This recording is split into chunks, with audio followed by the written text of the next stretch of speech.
निसर्गाच्या भरोशावर शेती करणारा शेतकरी प्रत्येक वर्षी शेतीमध्ये जुगार खेळतो अशी म्हण आहे आपल्याकडं।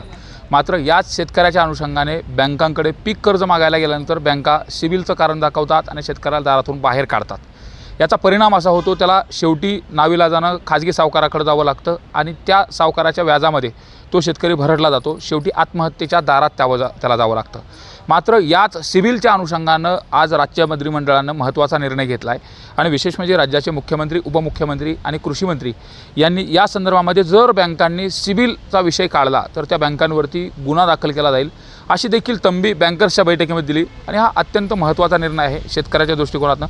माझ्यासोबत बीड जिल्ह्यातले शेतकरी आहेत, आपण त्यांनाच विचारणार आहोत नेमकं काय सांगाल, या निर्णयानं काय परिणाम होणार आहे, काय फायदा होऊ शकतो? अनेक वर्षापासून शेतकरी आणि शेतकरी संघटना आणि सर्वांची मागणी होती, लोकप्रतिनिधीसुद्धा मागणी होती की शेतकऱ्याचा सिबिल स्कोअर न पाहता शेतकऱ्याला कर्ज दिले पाहिजेत। त्याचं कारण असं होतं की शेतकरी अनेक वेळा कर्ज घेत नसायचे आणि कर्ज न घेतल्यामुळे सिबिल स्कोअर हा वाढत नसायचा, त्यामुळे सिबिल स्कोअर कमी असायचा आणि अनेक वेळा बँका शेतकऱ्याला सिबिल स्कोअर कमी असल्यामुळे पीक कर्ज देत नव्हत्या। त्याचा परिणाम असा व्हायचा शेतकऱ्याला वेळेवर खतं मिळत नसायचे, शेतकऱ्याला बियाणे मिळत नसायचे। सरकारने जो निर्णय घेतला त्याबद्दल सरकारचं खरं तर शेतकरी म्हणून अभिनंदन केलं पाहिजे आणि येणाऱ्या काळामध्ये निश्चितपणे अशी आशा व्यक्त केली पाहिजे की बँका जे शेतकऱ्याला अडवण्याचं धोरण करायच्या ते अडवण्याचं धोरण राबविणार नाहीत, शेतकऱ्याचा फायदा होईल। आता प्रत्येक वर्षी आपण बघितलं, यावर्षी देखील जवळपास बीड जिल्ह्यामध्ये 2400 कोटी रुपयाचं टार्गेट होतं कृषी कर्जाच्या संदर्भात। म्हणजे जिल्हा अधिकाऱ्यांच्या सोबत बैठका देखील होतात बँकर्सच्या। मात्र प्रत्यक्षात वाटपाची जी प्रक्रिया आहे ती 50% पीक कर्ज वाटप केलं जातं। गेल्या आपण 3-4 वर्षाचा आलेख बघितला तर नेमकं हे पीक कर्ज वाटत असताना बँका प्रमुख कारण दाखवायच्या की शेतकऱ्याचं सिबिल व्यवस्थित नाही। हा राज्य सरकारचा निर्णय आहे, कसं पाहता या निर्णयाकडे फायदा होईल? राज्य सरकारने, मुख्यमंत्री, उपमुख्यमंत्री आणि त्यांच्या मंत्रिमंडळाने हा जो निर्णय घेतलेला आहे अत्यंत स्वागतार्ह आहे। छोट्या शेतकऱ्यांसाठी आत्तापर्यंत जी बँका वेटीस धरायच्या सिबिलच्या नावाखाली, हा प्रकार आता थांबेल आणि शेतकऱ्यासाठी हा निर्णय आश्वासक आहे असं मला वाटतं। पीक कर्ज मागण्यासाठी गेल्यानंतर काय काय बँकांकडून विचारलं जातं, कशा कशा पद्धतीनं त्या ठिकाणी प्रक्रिया असते आणि एकंदरीतच बऱ्याच वेळा बँकांकडून पिळवणूक देखील केली जात होती अशी शेतकऱ्यांची ओरड होती। नेमकं काय व्हायचं? शेतकऱ्यांना सुरुवातीपासूनच सिबिल स्कोअर हा अत्यंत मोठा विषय हा बँका पुढं करायच्या। आता सिबिल स्कोअर म्हणजे काय हे शेतकऱ्यांना माहीतच नसायचं, पण त्यांच्या पुढं सिबिल स्कोअर म्हणजे फार मोठं भयानक भूत आहे असं दाखवलं जायचं आणि त्या नावाखाली शेतकऱ्यांना टाळलं जायचं। हा बँकाचं फार मोठं कट कारस्थान असल्यासारखं होतं आणि हे सरकारने हा निर्णय घेऊन अत्यंत चांगल्या प्रकारे यावर उपाय काढलेला आहे असं मला वाटतं। पीक कर्ज घेत असताना शेतकरी जे पीक जमिनीमध्ये पेरत असतो त्या पिकाच्या उत्पन्नावरती त्याला ते पीक कर्ज भरायचं असतं। मात्र कधी कधी दुष्काळ होतो, कधी जास्त अतिवृष्टी होते आणि त्यात ते पीक सगळं निघून जातं। परिणामी त्याला पीक कर्ज भरता येत नाही आणि थकीत कर्ज राहिल्यामुळे परत तो सिबिल स्कोअर खराब होऊन जातो। ही जी कारणं आहेत या कारणामधून खरंच आता सुटका झाली आणि हे जे चक्र असायचं हे चक्र आता बदलणार आहे? नाही, कारणामधून सुटका 100% होईल हे सांगता येत नाही, परंतु शासनाने हा जो निर्णय घेतला आहे, एक तर नैसर्गिक आपत्ती, पाऊस कमी पडला नाही पडला आणि दुसऱ्या खूप अडचणी येतात, हिंस्र प्राणी आहेत, रानडुकरं आहेत, हरणं आहेत, हे सुद्धा पिकाला पूर्ण खलास करतात, पूर्ण पीक उद्ध्वस्त करतात आणि शेवटी शेतकरी पेरणीच्या टायमाला अडचणीत असतो आणि मग तो जातो सोसायटीकडे जातो, बँकेकडे जातो। मग त्याला बऱ्याच वेळा हा सिबिल स्कोअर, जसं आता यांनी सांगितलं की सिबिल स्कोअर म्हणलं की एक तर शेतकरी अडाणी, तर त्यांना तो सिबिल स्कोअर काय हेच कळत नव्हतं आणि त्यांना ते कर्ज मिळत नव्हतं आणि हे कर्ज न मिळाल्यामुळं त्यांना केवढाही मोठा शेतकरी असला तरी त्याला सावकाराकडे जावंच लागतं पेरणीच्या टायमाला। मग ते सावकाराच्या दारात जाऊन आणि ते सावकाराची परतफेड होत नाही आणि परतफेड न झाल्यामुळं त्यांना या सगळ्या व्याजावर व्याज लागतं, या सगळ्या अडचणीला समोर जाता येत नव्हतं आणि तो शेतकरी पर्यायाने आत्महत्येकडे प्रवृत्त होत होता। तरी हा शासनाने एक छोटा निर्णय केला आहे, शासनाने शेतकऱ्याच्या बाबतीत हा केला आहे, हा नक्कीच स्वागतार्ह आहे आणि या शासनाचं मुख्यमंत्री, उपमुख्यमंत्री आणि या जिल्ह्याचे कृषी मंत्री धनंजयजी मुंडे साहेब यांचंसुद्धा खूप खूप स्वागत शेतकऱ्याच्या वतीने आम्ही करतो। महत्त्वाचा मला विषय विचारायचा, शेतकऱ्यांना प्रत्येक वर्षी बँकेच्या दारात म्हणजे पेरणीच्या वेळी, ऐन पेरणीच्या वेळी जावं लागतं। मग आता ज्या पद्धतीने सरकारनं हा निर्णय घेतला आहे फायदेशीर ठरणार आहे आणि आता सावकाराच्या तोंडाकडे जे सावकाराच्या जाचाकडे जावं लागत होतं ते आता बंद होणार आहे का? निर्णय अतिशय योग्य आहे। निर्णयाच्या दृष्टीने तुम्ही मगाच बऱ्याच यांनी सांगितलं की साधारण टार्गेट पीक कर्जाचं टार्गेट दरवर्षीचं अचीव होत नव्हतं. या निर्णयामुळं पीक कर्जाचं टार्गेट अचीव होण्याचे प्रयत्न दरबारी शासनामार्फत अजून जोर लावला तर 100% होऊ शकतात.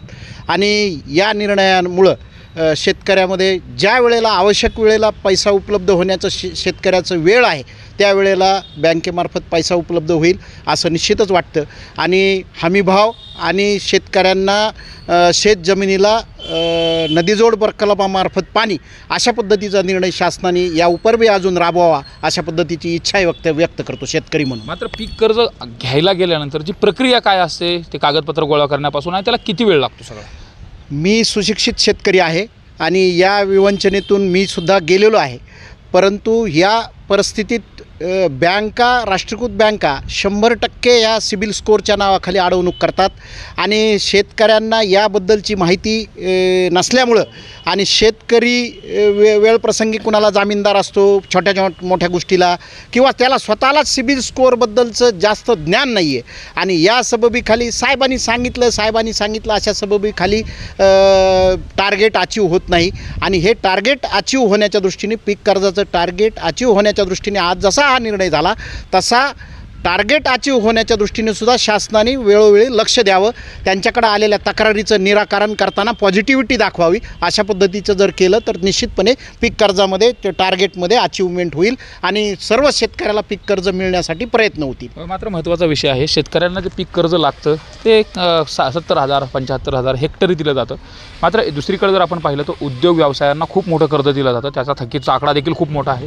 मग नेमकं शेतकऱ्याच्या संदर्भात कर्ज देत असतानाच बँकांचे असं उदासीन धोरण का असतं बहुतांश वेळा? खरं तर मी असं म्हणेल की बँकाची टगेगिरी चालू आहे महाराष्ट्रामध्ये. एकीकडे पुण्यामध्ये गेलं तर आपण लक्षात येतं की तिथं 5 लाखापर्यंत 10 लाखापर्यंत बिगर व्याजी कर्ज दिलं जातं चालू आहे महाराष्ट्रामध्ये. एकीकडे पुण्यामध्ये गेलं तर आपण लक्षात येतं की तिथं 5 लाखापर्यंत 10 लाखापर्यंत बिगर व्याजी कर्ज दिलं जातं. आम्ही बीडमध्ये अनेक बँकामध्ये जात असताना असं लक्षात येतं की बिगर व्याजी 3 लाखापर्यंत कर्ज असतानासुद्धा शेतकऱ्यावर त्यामध्ये 2% 1% व्याज घेतलं जातं. ते व्याज हे प्रोसेसिंग फीजच्या नावाखाली घेतात ते पैसे घेतात. तर शेतकऱ्याला खरं मदत करायची जर असेल सरकार आणि बँकेला तर शेतकऱ्याला किमान 10 लाख रुपयाचं कर्ज दिलं पाहिजे, बिगर व्याजी दिलं पाहिजे. एकीकडे उद्योगधंद्याला आपण पाहतो की अदानी अंबानीचं 1,25,000 कोटी रुपयाचं कर्ज माफ केलं जातं. अनेकाचं कर्ज वेव ऑफ केलं जातं, राईट ऑफ केलं जातं. परंतु जर शेतकऱ्याचं पीक कर्ज जर करायचा वेव ऑफ किंवा राईट ऑफ करायचा दुष्काळ पडला तर सरकार राईट ऑफ करू शकतं. खरं तर महाराष्ट्रामध्ये सरकारने हा निर्णय घेतला पाहिजे बीड जिल्ह्यात किंवा मराठवाड्यापुरता की शेतकऱ्याचं पीक कर्ज हे राईट ऑफ केलं पाहिजे. त्याचं कारण आहे की गेल्या वर्षी जो दुष्काळ पडला दुष्काळामुळे पूर्ण पिकं गेले आणि थकीत कर्ज असेल तर बँका त्यांना कर्ज देत नाही, फक्त नवजुनं करतात, त्याच्यापुढं काही करत नाही. मात्र ही घोषणा केल्यानंतर त्याची अंमलबजावणी करत असताना सरकारनं काय काळजी घेतली पाहिजे? बहुतांश वेळा घोषणा होते परत त्याच्यावर अंमलबजावणी होती. सरकारने ही जी घोषणा आहे जी अंमलबजावणी करण्यासाठी जिल्हाच्या लेवलला एक नोडल अधिकारी असतो. तो नोडल अधिकाऱ्याचं पूर्ण त्याच्यावर कंट्रोल असलं पाहिजे. जिल्हा अधिकाऱ्याच्या अध्यक्षाखाली एखादी समिती पाहिजे. जिल्हा अधिकाऱ्याने स्वतः पुढाकार घेतला, सर्व बँकर्सला बोलवलं पाहिजे आणि जसं 2400 कोटी रुपयाचं जिल्ह्यापुरचं टार्गेट आहे ते कसं पूर्ण होईल 1 महिन्यामध्ये या दृष्टीने पावलं उचलले पाहिजे. सरकारने निर्णय घेतला आहे, अंमलबजावणी करताना अडचणी येऊ शकतात. नेमकं काय अपेक्षा असेल सरकारकडे?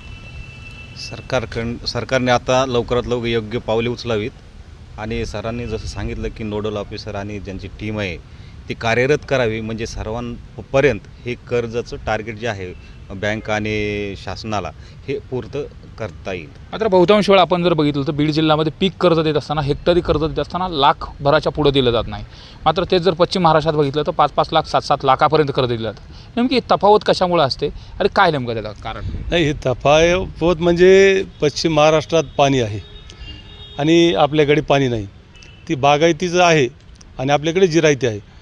आणि शासनाला एक विनंती आहे आमची की बाबा जे दुष्काळी भाग आहे आपला इथं फक्त पाण्याची सोय करा.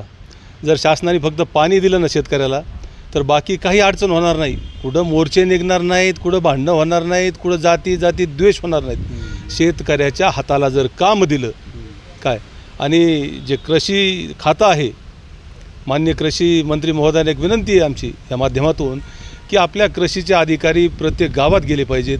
त्यांनी शेतकऱ्यांनी काय पेरलं आहे, काय नाही, याला कुठले औषधं फवारायचे आहेत, कुठले. बरोबर आहे, शेतकऱ्यांच्या पिकाच्या संदर्भात देखील कृषी विभागानं तो निर्णय घेणं गरजेचं आहे. मात्र महत्त्वाचा परत प्रश्न येतो की अंमलबजावणी. आता सरकारनं मंत्रिमंडळामध्ये बैठक घेतली, निर्णय देखील तो घेतला गेला, बँकर्सला सांगितलं देखील गेलं, तंबी देखील दिली, मात्र अंमलबजावणी होत असताना त्या संदर्भात बहुतांश वेळा पाळलं जात नाही. काय अपेक्षा असेल तुमची? शेतकरी म्हणून माझी एकच अपेक्षा आहे, प्रत्येक बँकांना जे जिल्ह्यामध्ये प्रत्येक बँकांना जे टार्गेट दिले ते त्यांनी खरंच केलं आहे का नाही याच्यावर कलेक्टरच्या मार्फत जी समिती काम करत असते नेहमी, तिने प्रचंड क्रियाशील होणं गरजेचं आहे. आणि आता मी स्वतः बऱ्याचदा या प्रक्रियेत मी स्वतः क्रॉप लोन वगैरे घेतलेलं आहे, माझ्या पत्नीच्या नावे पण क्रॉप लोन वगैरे घेतलेलं आहे. तर या प्रक्रियेमध्ये साधारण शेतकरी निश्चित अडचणीत आहे. त्याला कुठं अर्ज द्यायचा, कुणाला भेटायचं याबद्दलचं काही ज्ञान नाही. आणि मग क्षेत्रफळ आणि शेतकरी याची संख्या यांना खरंच कर्ज मिळालं का नाही हे कलेक्टरमार्फत विचारणाच केली गेली पाहिजे आणि त्याच्यावर नियंत्रण सरकारनं केलं पाहिजे. सरकारनं जर नियंत्रण केलं तर निश्चितपणे शेतकऱ्यांना कर्ज मिळेल यात शंका नाही. आपण पाहतोय बीडच्या शेतकऱ्यांनी जो मंत्रिमंडळाने निर्णय घेतला आहे ज्याच्यामध्ये बँकर्सला सिव्हिल विचारू नका, शेतकऱ्यांना विचारत असताना कर्ज देत असताना सिव्हिल विचारू नका आणि जर विचारलं तर गुन्हा दाखल करू, या निर्णयाच्या संदर्भामध्ये शेतकऱ्यामधून आता समाधान व्यक्त केलं जातं. आणि विशेष म्हणजे ज्या पद्धतीनं बँकर्सकडून वागणूक मिळायची, बँकांकडून जी वागणूक मिळायची ती वागणूक देखील आता कुठंतरी बदलेल, शेतकऱ्याला एक प्रतिष्ठेनं त्याला कर्ज मिळेल असा देखील आशावाद इथं व्यक्त केला जातो आहे. मात्र महत्त्वाची गोष्ट आहे, शेतकरी कर्ज घेतो कशासाठी? स्वतःच्या मुलीच्या लग्नासाठी, एकतर पेरणी असेल, विहीर खोदणं असेल, पाईपलाईन असेल, आणि या अनुषंगाने कर्ज मागत असताना 1 लाख, 1.5 लाख, 2 लाखापर्यंत कर्ज मागितलं जातं. मात्र तेच कर्ज फेडत असताना त्याच्यावरची अडचण येते जी निसर्गाच्या भरवशावरची शेती असते आणि शेतीमध्ये यावर एखाद्या वर्षी जर पीक नाही निघलं तर त्यावर्षी पीक कर्ज भरता येत नाही आणि परिणामी त्याचं जे सिबिल आहे ते सिबिल खराब होऊन जातं. हे जे कारण होतं या कारणामधून आता नक्कीच सुटका होणार असल्याचा जो विश्वास आहे तो बीडच्या शेतकऱ्यांनी व्यक्त केला आहे. मात्र हे करत असताना सरकारनं या बँकर्सवरती लक्ष ठेवावं, त्याचबरोबर इथलं जे प्रशासन आहे त्यांनी देखील त्यावरती काटेकोरपणाने पालन केलं जावं असा देखील आशावाद हा इथल्या शेतकऱ्यांनी व्यक्त केला आहे. त्यामुळे साहजिकच हा जो निर्णय आहे या निर्णयाचं बीड जिल्ह्यातील सर्व शेतकऱ्याच्या वतीने अभिनंदन केलं जात आहे. कॅमेरा प्रकाश जाधवसोबत सुरेश जाधव, न्यूज 18 लोकमत, बीड.